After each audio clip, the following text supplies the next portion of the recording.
I think that the reason the left won't leave us alone is sort of psychotic girlfriend syndrome. The boyfriend breaks up with her and she won't let it happen. She has to start stalking him and going after him and says, "You will be with me. We were meant to be together." Yada, yada, yada. There's an element of that. The other thing about leftists is they think that we are people that should be liberals, but we've failed through no fault of our own. Some of them, anyway, think that. Some of them think that we're incurable and we deserve to basically work on camps for them, to serve the system, to be weak and helpless and dependent on them. And there's an element of that. There's people out there in the left who do actually want that. Or they're just like Bill Gates and they just want vaccines to have population control. Huh. But they will not allow us to just be ideologically opposed to them.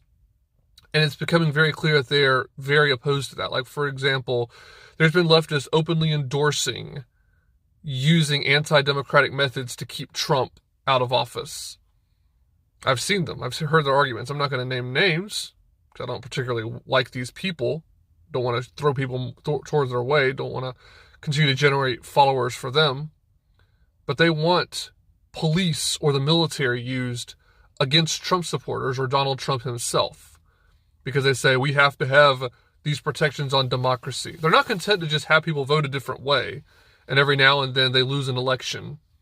No, they refuse to leave us alone. And what's happened too long in this country is we here on the right are content to just leave them alone and have the mindset of, well, tolerance, we leave them alone, they'll leave us alone. They will not leave you alone. They are going into your churches and getting good men who stand for Christian values fired or imprisoned in some countries. When is it going to happen here? It's hard to say, but it's going to happen if we do nothing. We have to stand up, have to protect our own, and have to say, you know what, we know you're not going to leave us alone, which is why we're going to try to separate. And if you don't, we're willing to use political power and the rule of law against you.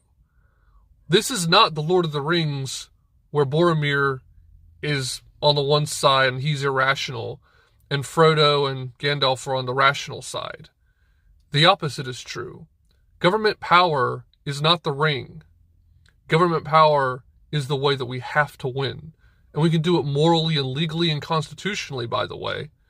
But we have to win. When we must, we have to fight and use power. First objective whenever we get into power has to be to get more power and to give power to our friends. And then secondly is to give our enemies less power and make them weaker. Machiavellianism, baby.